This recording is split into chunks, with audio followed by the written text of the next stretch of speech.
একজন মহিলা gang leader গুলিবিদ্ধ হয়েছিল। গুলিটা তার বুকের গভীরে ঢুকে গিয়েছিল। যদি সঙ্গে সঙ্গে না বের করা হতো তার মৃত্যু নিশ্চিত ছিল। সামনে দাঁড়ানো ছেলেটা ভয় পেয়ে গেল, কিন্তু পরিস্থিতি বুঝে সে সাহস জোগাড় করলো। মহিলাটা দেরি না করে ছুরি তার হাতে ধরিয়ে দিল। বের করো এখনই। কাঁপতে থাকা হাতে ছেলেটা ছুরি ক্ষতের ভেতর ঢুকালো। ব্যথায় মহিলার মুখ বিকৃত হয়ে গেল, কিন্তু কিছু মুহূর্তের মধ্যেই গুলিটা বের হয়ে গেল। ছেলেটা ব্যান্ডেজ করতেই হঠাৎ দরজা জোরে খুলে গেল। দুইজন শক্তিপোক্ত গুন্ডা ভেতরে ঢুকে পড়ল। ছেলেটা এক মুহূর্ত না ভেবে রক্তমাখা ছুরি তুলে নিয়ে মহিলার সামনে দাঁড়িয়ে গেল। এখান থেকেই সবকিছু বদলে গেল। মহিলা গ্যাং লিডার লঙ্কাই তার সাহসে মুগ্ধ হয়ে গেল। আসলে ওই গুন্ডারা ছিল তারই বডিগার্ড। সত্যিটা জানার পর দুজনই হাঁটু গেড়ে বসে পড়ল। লঙ্কাই হেসে বলল, তুমি আমার জীবন বাঁচিয়েছ, আমি তোমাকে খালি হাতে যেতে দেব না। সে কোটি টাকার সোনা আনালো, কিন্তু ছেলেটা বলল, আমি শুধু মানবতার জন্য করেছি। তারপর সে সুন্দরী মেয়েদের পাঠালো। ছেলেটা তবুও রাজি হলো না। এবার লঙ্কাইয়ের ধৈর্য শেষ হয়ে গেল। সে সরাসরি বলল, তাহলে আমাকে বিয়ে করো, না হলে আমি তোমাকে মেরে ফেলবো। ছেলেটার পায়ের নিচ থেকে মাটি সরে গেল। ভয়ে সে রাজি হয়ে গেল। পরের সকালে ঘুম ভেঙে দেখে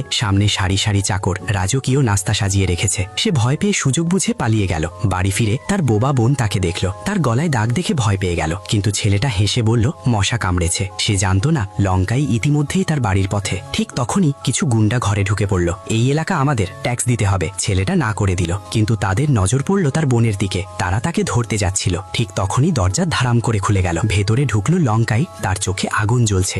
আমার মানুষকে ছোঁয়ার সাহস হলো কিভাবে? পরের মুহূর্তেই তার লোকেরা গুন্ডাদের ওপর ঝাঁপিয়ে পড়ল। কয়েক সেকেন্ডেই সবাই মাটিতে পড়ে গেল। লঙ্কাই বলল, একজনের হাত ভেঙে দাও আর একজনের পা। গুন্ডারা চিৎকার করতে লাগলো, কিন্তু সে একটুও দয়া করল না। তারপর সে বোনের কাছে গিয়ে নরম স্বরে বলল, আমি লঙ্কাই, তুমি আমাকে ভাবি বলতে পারো। ছেলেটা চমকে গেল। ভাবি? কিন্তু বোন রেগে গেল। না, আমার ভাই কোনো গ্যাংস্টার মেয়েকে বিয়ে করবে না। তখন সত্যিটা সামনে এলো। তাদের মা মারা গিয়েছিল এক গ্যাং ওয়ারে। ছেলেটা বোঝানোর চেষ্টা করলো সে অন্যদের মতো না, কিন্তু বোন